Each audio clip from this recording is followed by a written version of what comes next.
ಇವತ್ತು ಭಾಳ ಸಂತೋಷದ ದಿನ ನಮಗೆ ಕಾಂಗ್ರೆಸ್ ಪಕ್ಷದ ಎಲ್ಲರಿಗೆ. ಡಾಕ್ಟರ್ ಮಲ್ಲಿಕಾರ್ಜುನ ಖರ್ಗೆ ಅವರಿಗೆ ಇವತ್ತು 83 ವರ್ಷ ಮುಗಿದಿದೆ. ಅವರ ಹುಟ್ಟುಹಬ್ಬವನ್ನು ಭಾಳ ಸರಳ ರೀತಿಯಿಂದ ಆಚರಿಸ್ತಾ ಇದ್ದೇವೆ.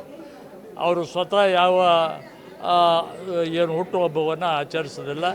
ನಾನು ಸಾರ್ವಜನಿಕವಾಗಿ ಅವರ ಅಭಿಮಾನಿಗಳು ಎಲ್ಲೆಲ್ಲಿ ಏನು ಎಲ್ಲ ಗ್ರಾಮೀಣ ಮಟ್ಟದಿಂದ ಇವತ್ತು ದೇಶದ ಮೂಲೆಯಲ್ಲಿ ಕೂಡ ಇವತ್ತು ಡಾಕ್ಟರ್ ಮಲ್ಲಿಕಾರ್ಜುನ ಖರ್ಗೆ ಅವರು ಹುಟ್ಟುಹಬ್ಬ ಆಚರಿಸ್ತಾ ಇದ್ದಾರೆ.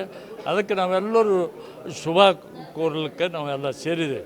ಇವತ್ತು ನಮ್ಮ ಮಲ್ಲಿಕಾರ್ಜುನ ಖರ್ಗೆ ಅವರು ರಾಷ್ಟ್ರೀಯ ನಾಯಕತ್ವ ಕಾಂಗ್ರೆಸ್ ಪಕ್ಷದ್ದು ಏನು ಗಳಿಸಿದ್ದಾರೆ, ಇದು ನಮ್ಮ ಭಾಗಕ್ಕೆ ಒಂದು ದೊಡ್ಡ ಸಂತೋಷ ಸಂಗತಿ ಅಂಥೇಳಿ ನಾವು ಭಾವಿಸ್ಕೊಂಡು ಅವರು ಇನ್ನೂ ಉತ್ತರ ಬೆಳೀಲಿ, ಉನ್ನತ ಸ್ಥಾನಕ್ಕೆ ಹೋಗಲಿ ಅಂತೇಳಿ ಶುಭ ಹಾರೈಕೆ ಮಾಡಿ ನಾವು ಉತ್ತರ ಕರ್ನಾಟಕ ನ್ಯೂಸ್, ಇದು ಕನ್ನಡದ ಉಸಿರು.